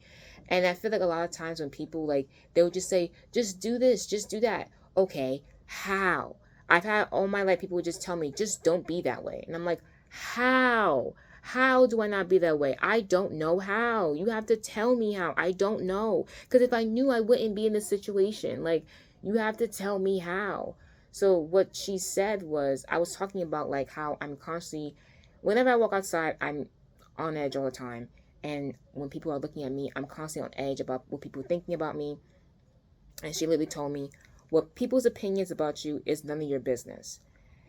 And my first social worker said the same thing, but then he turned it into something else, and I didn't really like it. But yeah, she said it, and I just was like, like, she was, and it was just the way how she was talking. Like, I'm not gonna get into it. It didn't make me feel better about myself. It just made me feel worse. And I'm just sitting there, and I was just like, okay. Like, you know how when you just sit, someone says something, and you're just there like, okay. Like I said, I'll make a whole different episode and video about it. I think like after I have my second session with her and I read this to her, I'll like give my updates about that. But yeah, I just feel like I've had a lot of people give me advice that never helped, and if anything, made me feel worse about myself. So I'm just sitting there like, okay, but like how? Like how? Babes, please enlighten me because I clearly don't know how to do it. Otherwise, it would have been done. So yeah, I'm done talking. Um, yeah, I feel better now. Um, I have no idea how long this is gonna be. Definitely gonna be a podcast because it's gonna be long. But yeah, I just I think I wanna post more videos like this, like still my regular videos of like all the ideas I have in my head. But I think I also want to make these videos. These videos, if I'm being honest, they're for me. Like I do want to help other people. I want to help people like show like things like you never know people are going through this and that blah blah. And I also feel like I want to be honest with myself because I have a bad habit of just undermining my pain because of my past with expressing myself and then not being understood properly. So I just will pretend that I'm fine even though I'm not. Um because I'm just like, oh, I'm not that bad. But it's like, girl, no, you are that bad. Because my thing is, if I wasn't that bad, why? Like when I tell you almost every time in college, when I would just speak, people would just look at me like, are you okay? And I would just sit there like, no one else thinks this way. That's just me.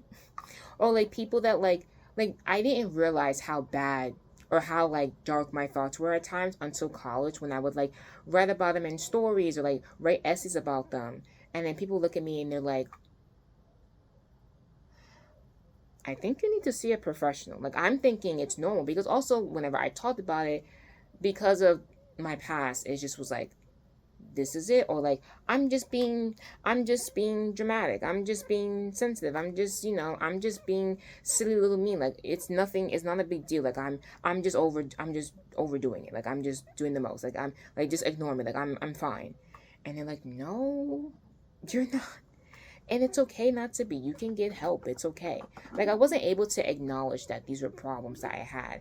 And it's just like I'm pretty sure that like, oh well, why didn't you pray about it to God? Because I didn't know I was supposed to. Because I kept trying to talk about it and people kept telling me that it was not that big of a deal. So I didn't think it was worthy of a prayer. I didn't think it was something to pray about at all because I literally didn't find it an issue. The only times when I prayed to God about things in the past was when I literally was on my last straw and I was like begging. That's when I would pray, when I was begging, because I felt like I couldn't just like talk to God about it. I felt like, I don't know, I just felt like I wasn't in the like mental state to realize that I could like just talk to God about it and then he would just help me like I do now. Like I would just go through things and then like if I was like at a breaking point, I'm like, yo, you gotta do something because I'm not okay right now. I felt like I only had to go to him when it was that big because people only care about your mental health when you're like on death row. In all honesty, a lot of people, they only take it seriously when you're at your last straw or when you had an attempt at your last straw or when you talk about your last straw. That's when people show that they care, or that's when people take it seriously. Because when you're not there, they're like, oh, but you're not that bad, so like what's the issue? You're fine, like you seem okay, like there's no big deal. But it's just like, I'm fine right now, but if I continue this route, I won't be. Um, but it just kind of sucks that some people, like, it takes someone to be at their last straw for them to finally click, for it to click in their head that this is more serious than people think it is. And it's like, yes, Gen Z has like normalized mental health or like romanticized it and made jokes about it. But I feel like that's because we don't know what to do with it. So we just did the best we could.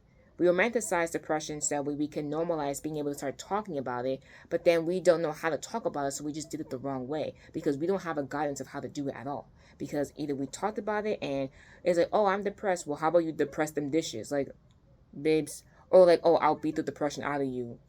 It's like, babes, you're the reason why I'm depressed. Like, I don't understand. Like, that's the reason why. Like, I don't understand. Um, so it's like we don't have a role model. We don't have a set example of how to properly deal with things like this because the people before us didn't either, and they don't know, and they either don't want to address their own issues, or they don't know how to. They don't even know that they have issues, or like they're in denial of their issues. um there's layers to it. So we're trying to figure out how to do it. We normalize talking about it more, but then now that we're talking about it more, we just don't know how to talk about it the proper way, so we do it the wrong way, and then we don't realize how bad that affects people until someone else says, this is not how you should be talking about it. So yeah. But yeah, I just want to talk. I just want to chat because I was feeling some feelings. So I just wanted to express them. And I feel like also because of me being in my 20s, I'm really 24. I feel like this is a very confusing time with people in their 20s, and I feel like a lot of times it's very common for people at my age or around my age to feel lost and confused and just don't know what to do with their careers. Like when you're in college, even in college, like I would have friends talk about like the future and how terrifying it is because the job market and this and that. And at first I was like, well, I know my God gonna help me get through it. And then when I was unsure of my future, I was like, oh snap, this is what they was talking about. This is actually really scary. But I still like deep down was like, okay, I know God will figure it out for me. But I'm just like, babes, when you gonna figure it out? Or when, like, babes.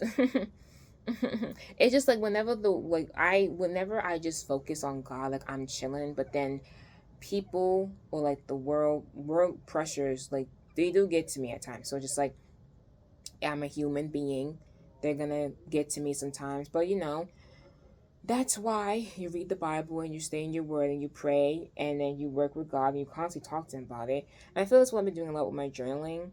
Um just getting it out. But I also feel like I want to make videos about it to just be honest about it because I like doing this. Like this is what I like to do. Like I'm really like I want to make this my career. One of the ways how I make money. Like I want to make money doing a bunch of things. This wouldn't be one of them.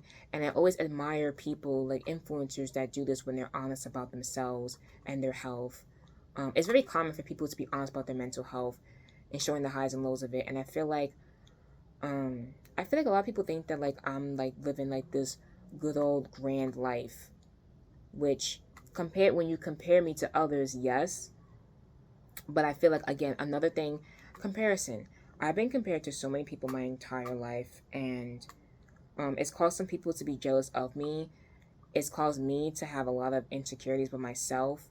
Um, and it also was part of the reason why I was never really able to fully talk about my problems because people would compare their problems to my problems and be like, oh well, when I was your age I dealt with much worse, so like you have it easy. And it's just like, okay, I have it easy compared to your issues, but I still have these issues. So like what are we going to do about these issues, because they still exist. It's not because they don't exist, they're still here.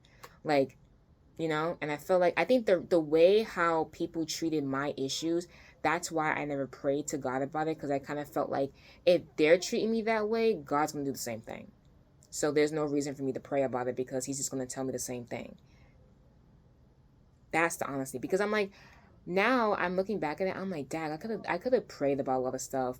And then I feel like if I talk about it, people will be like, oh well, the reason why that happens because you didn't do this and you didn't do that and this and that and the third. And that's happened a lot. Like I literally will be crying about someone could mistreat me, and I'll cry to someone about it, and they'll be like, oh well, if you would have done this and this, that wouldn't have happened. And I'm like, bro, I did nothing wrong. I'm hurt by something that someone else did to me, and you're still blaming me for it. So every time something bad happened, I automatically thought it was my fault because I've always been told that. So I'm just like, wow. And then as I'm reading my word, then I also realized that a lot of the statements that I was saying as a child were right. And I'm like, bro, the Bible, right here, right here, right here. It says in this, right here. I've been saying that for so long. But because I'm young, no one wants to listen to me. I'm like, no one wants to listen to me because I'm young and because I'm this and that to these people. But I was right. I was in the right. I was correct. Y'all just didn't want to hear it because I'm young. Y'all just didn't want to hear it. Like, I be having some strong opinions and I be wanting to talk and just speak, but I really been like, this is things like, were you silent or were you silenced? I've been silenced like my childhood has been a constant repeated pattern of me wanting to say something but then too scared to say it, or saying it and getting so much backlash I cry myself to sleep about it. That's the honest truth about it. And I'm learning, I'm like overcoming those things. Like it's a work in progress. It's definitely a journey. I definitely get triggered a lot about a lot of things, which is why I'm still working on myself. um but yeah, I kind of want to like talk about like these things because I have opinions and I have things I want to say, but I just don't say them because of reminders or because of things or because of people. So it's just like I want to speak my mind, and like being a writer, I speak my mind about things. And I recently was told, the crazy thing is, like I was talking about something, and someone was like, "Well, you could write about it, or it's inspo for your writing." And I'm like, "Babes, I'm already doing it though." But then also I was like, "Okay, but like if you see yourself, if you see yourself in a story that I wrote and you don't look that hot, don't say nothing. I don't want to hear nothing about nothing because you told me yourself to do it. You said to do it. So like if I actually do it and you don't look too cute, that's not my fault. That's not my fault. Like you may think it is, but like I'm like, babes, if I'm just life, art imitates life. If I just wrote what I experienced or what people experience, that's the tea. That's the thing about it, babes. That was your own doing. I just wrote it down. But anyway, um, I'm just rambling. I'm done talking for real now. It's like almost 7 o'clock. Yo, one thing about the city, police or ambulances are always gonna be going off. Anyway, I'm done talking. I feel much better. I feel way more productive. I'm just gonna literally just put these multiple clips together and just export it. I'm not gonna edit it at all, and then post it. And I hope this hits the right audience. So, basically, on an end note, if you are in either a similar situation or you can relate to this video, just know you are not alone. You are not alone, and we can get through this. We can get through this because God doesn't want us to be sad. He wants us to be happy, and He is there for us. So I'm realizing that more and more, that whenever I feel some type of way, whenever I have any emotions, I could just be like, "Dear God, hello, it's me again." But yeah, so I feel like honestly, I could write a book about that itself. Like, I think that is one of my story ideas of like writing like a girl's like journal, like a whatever. But yeah, so yeah, these are my experiences, my thoughts, my feelings, my pains about my life, and I know it'll work out. Like that's the thing. That's the reason why I didn't want to make videos like this, because I don't. I feel like people are gonna be like, "Oh, like just trust and believe in God, and it'll work out." I just feel like that's just so like that's all people say, and I feel like I get it. It's great intentions, because they're trying to give me encouraging advice. I just feel like a lot of times, sometimes people will give advice or like give like encouragement without being like, your feelings are valid, your feelings are understood. I understand that you're going through these times. It's okay. It's life. You will get through it. Like I feel like you could give me encouragement after validating my emotions, instead of I just get, "Oh well, it's okay. Oh well, don't worry. Oh this and that." And it's just like I've heard that, and honestly, I get sick of it. If I'm being honest, I get tired of hearing it, because it's just like I want to be validated. Like if I'm being honest, I'm seeking something I've lacked. I want validation. Validate me. um, and God does it every time, because like, every time when I'm crying to Him, He's not like, "Get over yourself. You complaining for what?" Never, never. He doesn't do that. People will do it, but not God. He won't do it. Um, so yeah. So um, yeah. So there's that. Hope you guys can learn something from this video. I don't want to say I hope you enjoyed, because I'm literally talking about how like confused I am with my life. I hope you don't enjoy my misery. But I hope you guys are able to learn something from this video. Subscribe to my channel. Keep watching my channel, my YouTube videos, my podcast. Yeah, I'll put everything, my socials, in the description box down below. I don't feel like repeating them. I don't feel like promoting anything. I feel this is not the proper video to be doing promotions. So yeah. So I hope that this video was helpful to someone. It was helpful for me. I feel much better. I think after my phone call, I felt a lot better. And the crazy thing is that I wasn't even like trying to like, I didn't call her, I didn't tell her about anything I was going through either. Like I was gonna text her and be like, you helped me feel better. I was definitely in a mood today and you helped me feel better. We were talking about something completely off topic. Like again, about what she was going through.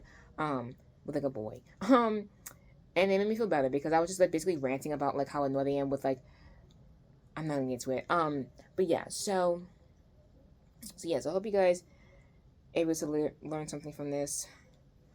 I'm definitely gonna do more videos like this where I'm just being honest about my like life, but also just like documenting my journey with like bettering myself, and also like my other journeys with like living life, you know, living at home, just being 24, working on being a writer, the process of it. I feel like a lot of people, you see people like you just see their success, but you don't see the process.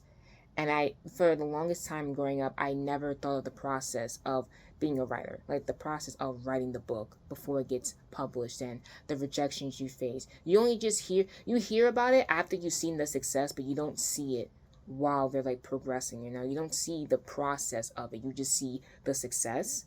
So I feel like I want to document the progress of it.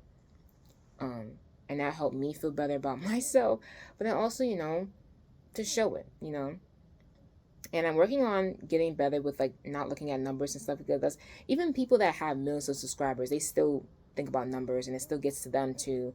So like, it's something that like I think that's a content creator thing, or just like a creative thing. You want people, you pick the job where you have to hope people like you. And I put that in like one of my entries, how like I picked the job that requires people to constantly validate me to make money. And it's kind of weird that I put myself in that position, but it's just like, I really don't see myself living any other life, having any other career. Like, I don't see myself doing anything else. Like, this is the one thing I want to do. And I constantly tell God, I'm like, I don't see myself. I really pray about it. I'm like, what do I do with my life? Like, let me know.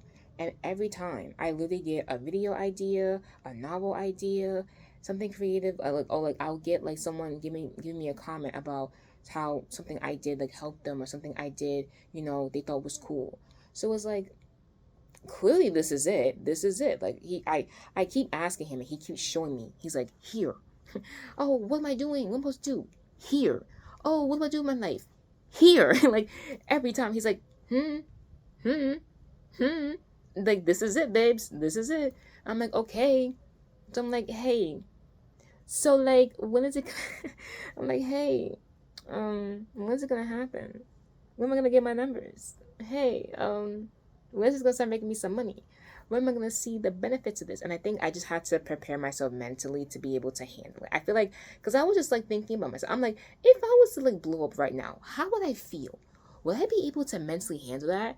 And I feel like I'm like, I don't know. Because I could talk about wanting to be in a relationship, but I'm like, babes, you can't even handle talking to a boy.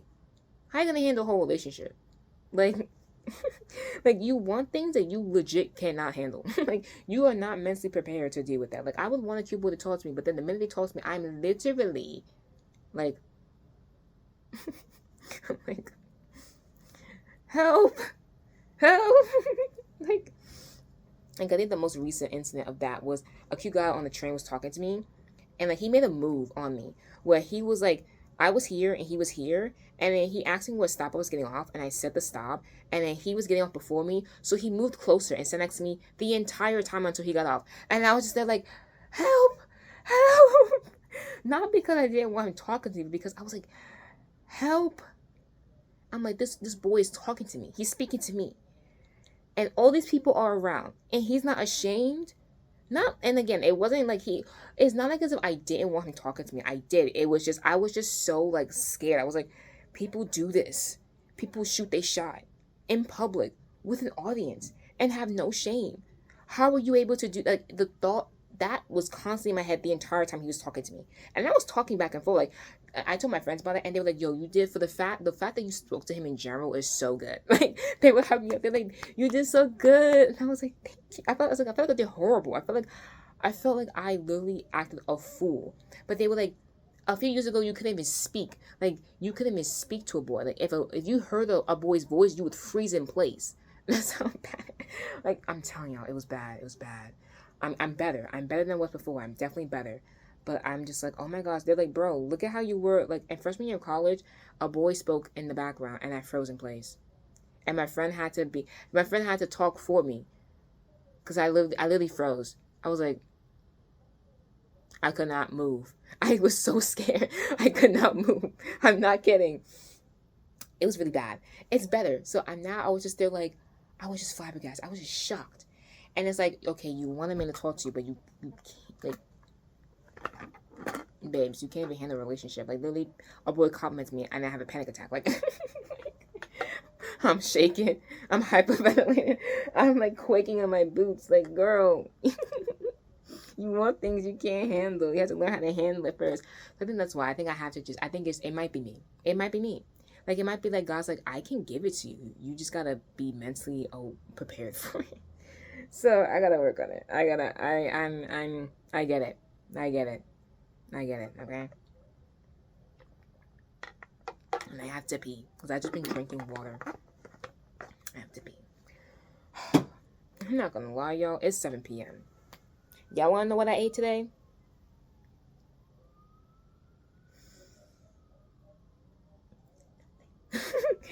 I'm like, oh, I'm hungry. I wonder why. I'm like, kind of like shaking. I think it's because I haven't eaten food. And it wasn't on purpose. Like, I was gonna eat breakfast today, but then I was like, I had some of my coffee, and I was like, I'll eat later. And then I was kind of stressed, and I was like writing my emotions, and then a lot just happened. Next thing you know, 7 o'clock, and I have yet to eat food. So I'm gonna eat. I'm gonna pee. I'm gonna eat. I'm gonna put this video up. I'm gonna edit it real quick, meaning just put it together, and then be done.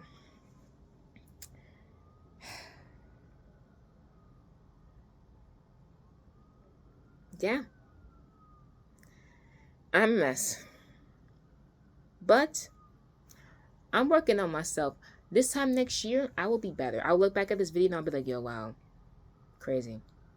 I feel like I'm so close. Like, you know those memes where like you see a person digging and then they give up and the diamonds is like they just have to dig 2 more things and the diamonds are there. I feel like I'm so close. I feel like I'm so close because I remember earlier this year, someone was asking me like, "Oh, are you still gonna be here?" And I was like, "Why would I not be?" And I was thinking, "Am I gonna like be somewhere else?" I was like, "I feel like I'm gonna be somewhere else soon." I told one of my friends, I was like, I feel like I'm gonna be out the state soon. And she was like, why? I was like, I don't know. I just have this feeling that I feel like I'm gonna be out the state soon. And she was like, for what? And I was like, I don't know. I was feeling it. Yeah, I don't know. But yeah, so I'm close. I definitely feel like I'm getting there. I still have hope. I'm not like I'm giving up. Like, I'm not giving up. I'm just like being honest about how I feel about the progress, you know. So yeah, that's it. This is life. It's tough, rough and tough, but when I look back at this, I'll be able to be like, wow, that was a crazy time. Yeah, so I'm really hopeful. I'm optimistic about the future. Gotta work on myself. The quicker I work on my mental health, the quicker I can get to the success I want. Because then I'll be able to show that like I can handle it and that like, you know, it won't. Because I've had a few videos that like blew up. In my opinion, they blew up, and I got in comments. I've gotten some hate comments, and I'm like, at first I was like roasting people, but then I had this video that like my most viewed video from like 3 years ago. Still gets comments every now and then. So whenever they give me a comment, like someone commented something about my personality, and I was like, oh, great for someone who doesn't know me, give me comments about my personality. Good job. Like, and then someone liked it because I'm just like, you know, just have a clap back, you know. Go back to my roots of clapping back at people, especially on the internet, because I'm like, I can either delete your comment or like clap back. Either one. You know, I could choose. Balance of peace. Which one? I'm done talking. For real now. I do have to pee. Thank you guys for watching. If you watch this whole video, you're a real one. I love ya. And just know if you are in my position, girl, we gonna get through it. We gonna get through it. We gonna get through it. It's just rough. It's rough and tough, but okay, I'm gonna go. Doors openings. Bye. We'll get through it. We'll get through it.